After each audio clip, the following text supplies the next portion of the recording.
अस्सलामुअलैकुम। सबसे पहले तो आप तमाम लोगों का बहुत शुक्रिया। मैंने कुछ अर्सा पहले एक सिलसिला शुरू किया था कि आप किस तरह से एंकर बन सकते हैं।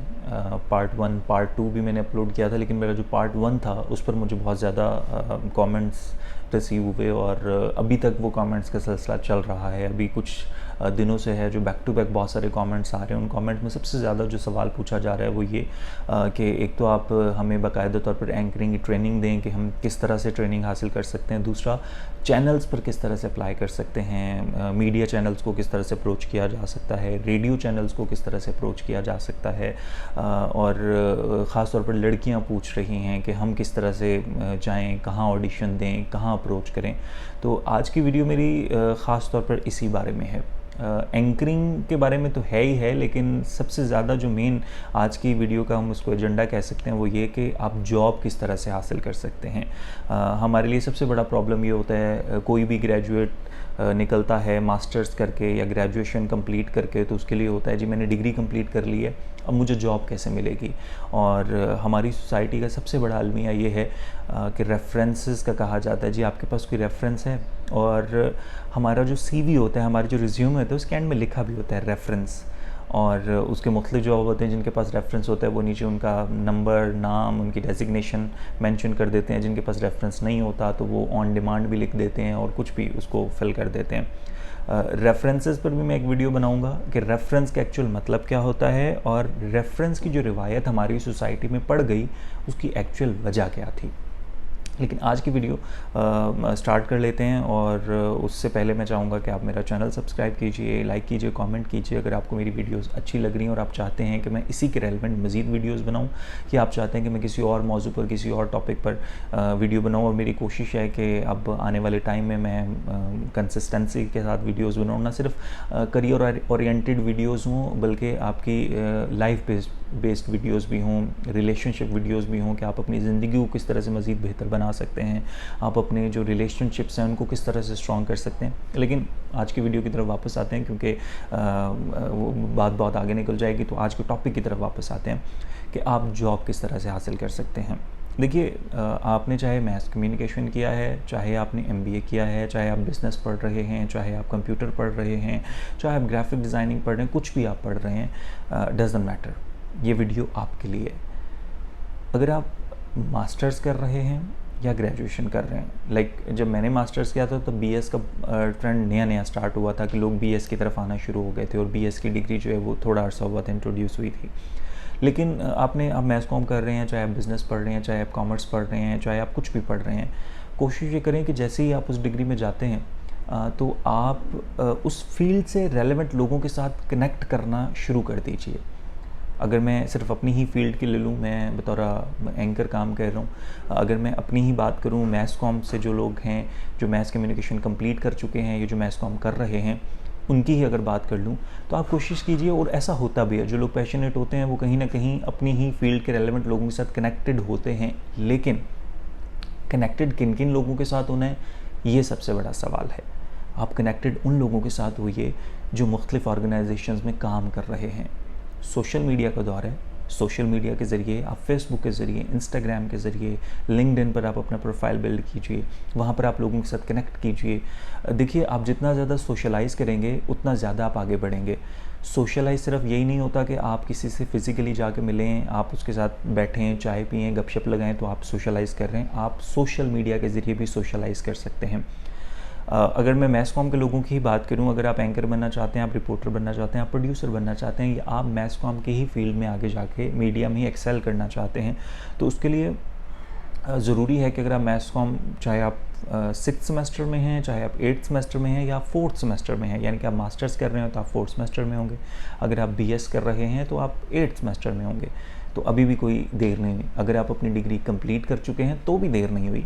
मैंने अपनी डिग्री कंप्लीट करने के बाद लोगों से कनेक्ट करना शुरू किया था। इस पर भी मैं एक अलग से वीडियो बनाऊंगा कि मेरी जर्नी क्या थी, मैंने किस तरह से बिना रेफरेंसेस के मैं यहाँ तक पहुँचा।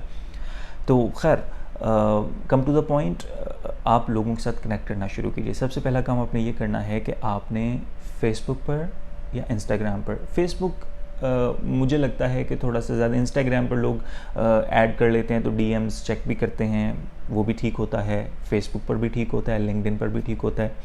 आप देखिए कि अगर आप लेट्स सपोज मैस कॉम के फील्ड में हैं, तो आप मुख्तलिफ एंकर्स होंगे, उनको आप फेसबुक पर ऐड कीजिए, उनकी पोस्ट पर कमेंट कीजिए, अच्छे अच्छे कमेंट्स कीजिए, उनकी पोस्ट आ रही होती हैं।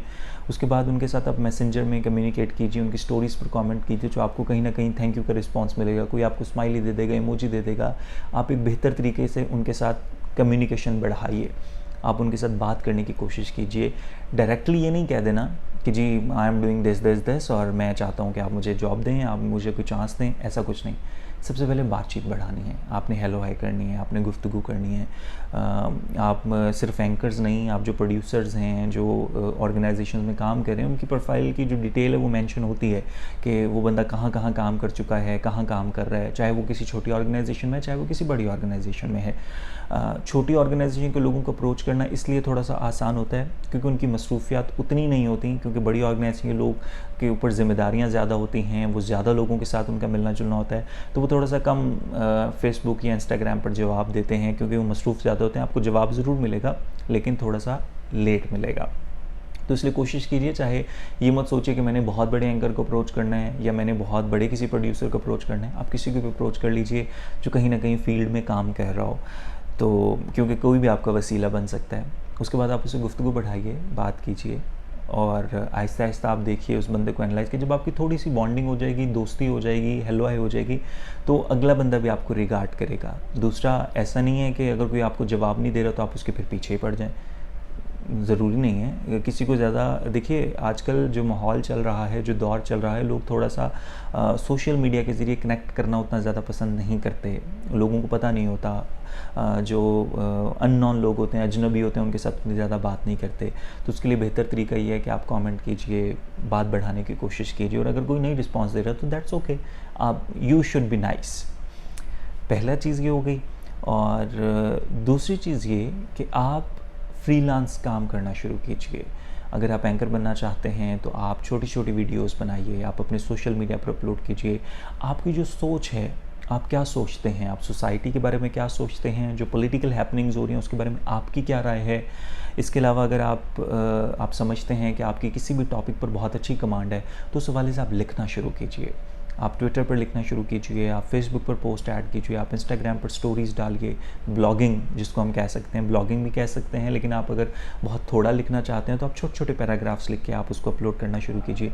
कहीं ना कहीं कोई ना कोई तो आपको ज़रूर पढ़ेगा, और कभी ना कभी आपकी किस्मत का सितारा भी चमकेगा और आपको भी चांस मिल जाएगा। दूसरा काम ये हो गया। तीसरा काम आपने क्या करना है, try to groom yourself. Groom सिर्फ ये नहीं होता कि आप मतलब अच्छे कपड़े पहने, आप अमीर हो जाएं, आपके पास जी एप्पल का फ़ोन होना चाहिए, आप जी बहुत ब्रांडेड कपड़े पहने। आपकी सोच ग्रूम होना चाहिए, आप अपना विज़न ब्रॉड कीजिए, चीज़ों को देखने का पर्सपेक्टिव बदलिए। अगर आप एक चीज़ को आप देखते हैं कि एक गिलास में आधा गिलास पानी है, तो अगर आप उसको खाली देख रहे हैं तो आप उसको भरे हुए को भी देखिए कि ये गिलास आधा भरा हुआ है। इन चीज़ों से क्या होगा कि आपका विज़न ब्रॉड होगा और आप अच्छे लोगों में उठना बैठना शुरू कीजिए। जब आप अच्छे लोगों में उठना बैठना शुरू करेंगे तो आपकी कम्युनिकेशन स्किल्स डेवलप हो जाएंगी। उसके बाद जब आप कहीं भी जाएंगे इंटरव्यू के लिए या कहीं भी किसी से बात करेंगे तो आप उसको मुतासर कर सकेंगे, येस यू हैव समथिंग। चौथा काम क्या आपने करना है कि आपकी अगर डिग्री कंप्लीट हो चुकी है तो आप कोशिश कीजिए, अगर आपने लेट्स सपोज मैस कॉम किया है, चलें मैस कॉम की हम बहुत बात कर चुके, अगर आपने बिज़नेस पढ़ा है या आईटी पढ़ा है तो आप किसी भी आईटी फर्म को अप्रोच करना चाह रहे हैं। यकीनी तौर पर आपको पता होगा कि हाँ, हमारे आपके शहर में या आप जिस भी बड़े शहर की तरफ जा रहे हैं, अगर आप छोटे शहर से ताल्लुक़ रखते हैं तो वहाँ पर आपको पता होगा ये बड़ी आईटी फर्म्स हैं। आप उनको मार्क कीजिए। मार्क करने के बाद आप उनके वहाँ जाइए, उनके रिसेप्शन पर अपना CV ड्रॉप कीजिए। और CV ड्रॉप करने के बाद भूल नहीं जाना कि जी बस CV दिया था, मुझे तो कॉल ही नहीं आई। नहीं, CV ड्रॉप करने के बाद आप 10 दिन के बाद, 15 दिन के बाद, 20 दिन के बाद आप दोबारा जाइए और CV ड्रॉप करने के साथ वहाँ पर जो भी रिसेप्शन पर जो भी उनके ऑफिसर हों या रिसेप्शनिस्ट या जो भी बैठे हों, आप उनसे रिक्वेस्ट कीजिए कि जी मैं आपके हेड से मिलना चाहता हूँ या चाहती हूँ।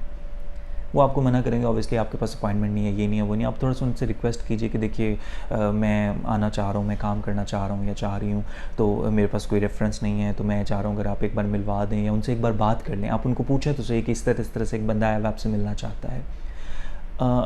सुनने में बड़ा अजीब लग रहा होगा, लेकिन जो एक्चुअली लोग बैठे होते हैं, जितने भी हेड्स बैठे हैं किसी भी ऑर्गेनाइजेशन में, वो लोग काम करने वाले लोगों को, मेहनती लोगों को पसंद करते हैं।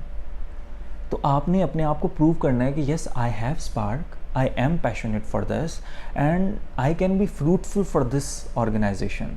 अगर आप मुझे रखेंगे, और यकीनी तौर पर आप जॉब के लिए नहीं जा रहे, ये बात आपने जहन में रखनी है कि आप जॉब के लिए नहीं जा रहे हैं वहाँ पर, आप उनके पास जा रहे हैं कि आप मुझे इंटर्नशिप दीजिए, मुझे एक मौका दीजिए ताकि मैं यहीं से सीखूं, जो मुझे कुछ पता है वो मैं यहाँ पर इन्वेस्ट कर सकूं, अपना टाइम, अपनी सोच, अपने आइडियाज़, और आप मुझे कुछ सिखा सकें और मेरी स्किल्स को मज़ीद इम्प्रूव कर सकें, मज़ीद पॉलिश कर सकें। तो उसके बाद जब आप बात करेंगे, जब आप मिलेंगे, तो ऑब्वियसली जो हेड होते हैं या जो भी ऑफिसर्स बैठे होते हैं, जो भी मैनेजर्स होते हैं या उस ऑर्गेनाइजेशन में जो भी हेड कर रहे होते हैं, वो इम्प्रेस होते हैं। और आजकल ऑर्गेनाइजेशन में ऐसे लोगों की ज़रूरत है जो मेहनती हों। लाजमी नहीं है कि आप पहली बार में जाएंगे और आपको फ़ौरन सब कुछ मिल जाएगा, हो सकता है ना मिले, हो सकता है आपको बार बार ट्राई करना पड़े, क्योंकि एक चीज़ पर हमेशा यकीन रखिए कि सही वक्त पर सही इंसान को सब कुछ मिल जाता है। हो सकता है कि आप बिल्कुल सही हों लेकिन वो वक्त सही ना हो, ये भी हो सकता है कि वो ऑर्गेनाइजेशन, वो जगह आपके लिए ठीक ना हो सकता है आपके लिए कुछ अल्लाह ताला ने बेहतर लिखा हो, जो ऊपर बैठा है वो ज़्यादा बेहतर जानता है। तो कोशिश करनी है कि सबसे पहले तो कनेक्ट करना है। अब मैं वीडियो इख्तिताम की तरफ लेकर जा रहा हूँ क्योंकि वीडियो ज़्यादा लंबी हो जाएगी और मैं ये भी नहीं चाहता कि आप बहुत ज़्यादा बोर हो जाए मेरी बातों से। सबसे पहले आपने क्या करना है कि आपने सोशल मीडिया के ज़रिए उस फील्ड से रेलेवेंट लोगों के साथ कनेक्ट करना है। दूसरा काम आपने ये करना है कि आपने अपने नॉलेज को बढ़ाना है, आपने उस हवाले से चीज़ें लिखनी हैं, पढ़नी हैं, और कोशिश करना है कि सोशल मीडिया के ज़रिए ही आप अपनी जो भी सोच है, आपका जो भी पर्सपेक्टिव है, देखने का नज़रिया है, वो लोगों तक पहुंचाना है। तीसरा काम आपने क्या करना है, आपने अपने ऊपर काम करना है, अपने ऊपर इन्वेस्ट कीजिए, ख़ुद को, अपनी सोच को बदलिए, अपना विजन ब्रॉड कीजिए, और ये होगा मुख्तलिफ लोगों के साथ बैठने से, मिलने से और पढ़ने से। चौथा काम आपने क्या करना है कि आपने जितनी भी आपकी रेलेवेंट फील्ड के रेलेवेंट फर्म्स हैं उनको लिस्ट बनानी है उसकी, और वहाँ जाकर अपना सीवीज़ ड्रॉप करनी है, और वहाँ पर कोशिश करना है कि सिर्फ सीवी ड्रॉप नहीं करनी, सीवी ड्रॉप करने के बाद फॉलो अप भी लेना है। क्या है कि सीवी ड्रॉप की थी तो क्या बना। देखें, वैकेंसीज़ आती नहीं है, समटाइम वैकेंसीज़ आती भी हैं, लेकिन आपको जॉब खुद क्रिएट भी करना पड़ती है। तो ये 4-5 चीज़ें आपने करनी है, और इसी वीडियो को मैं सेकंड पार्ट भी इंशाल्लाह बनाऊंगा। अगर आपको लगता है कि ये वीडियो आपके लिए बहुत ज़्यादा फ़ायदेमंद साबित होगी या हो सकती है या हुई है, और आप इन चीज़ों पर अमल दरामद करेंगे, और अगर आप करते हैं और आपको कोई पॉजिटिव रिजल्ट मिलता है तो प्लीज़ मुझे इंस्टाग्राम पर DM कीजिए, नहीं तो आप इसी वीडियो के लास्ट में कॉमेंट कीजिए कि आपको ये वीडियो कैसी लगी है और आप चाहते हैं किसी तरह की वीडियोज़ हों, क्योंकि आजकल सोसाइटी में बहुत ज़्यादा जो है वो कह सकते हैं कि बेरोज़गारी है, लोगों को जॉब नहीं मिल रही है। जिन लोगों के पास जॉब है वो चाहते हैं कि वो कोई और काम करें। तो अगर आपको मेरी वीडियो अच्छी लगी तो प्लीज़ लाइक कीजिए, सब्सक्राइब कीजिए चैनल को, और बेल आइकन ज़रूर प्रेस कीजिएगा, क्योंकि अब मैं पूरी कोशिश करूँगा 110% कि मैं इसी कंसिस्टेंसी के साथ मज़ीद वीडियोज़ बनाऊँ, और जो थोड़ा बहुत मेरे पास नॉलेज है, जो थोड़ा बहुत मेरे पास तजुर्बा है, वो आपके साथ शेयर कर सकूँ। और अगर आपकी कोई ऐसी कहानी है, कोई स्टोरी है, तो आप भी प्लीज़ मेरे साथ शेयर कीजिए। मैं कोशिश करूँगा कि आपको वीडियो में ले लूँ, या आपकी स्टोरी मैं आपसे पूछ के फिर यहीं पर शेयर करूँगा, ताकि और भी लोग आपकी स्टोरी से सीख सकें और कुछ मेरी जो चीज़ें हैं उनसे आप सीख सकें। बहुत शुक्रिया वीडियो को देखने के लिए। अपना ख्याल रखिएगा। अल्लाह हाफ़िज़।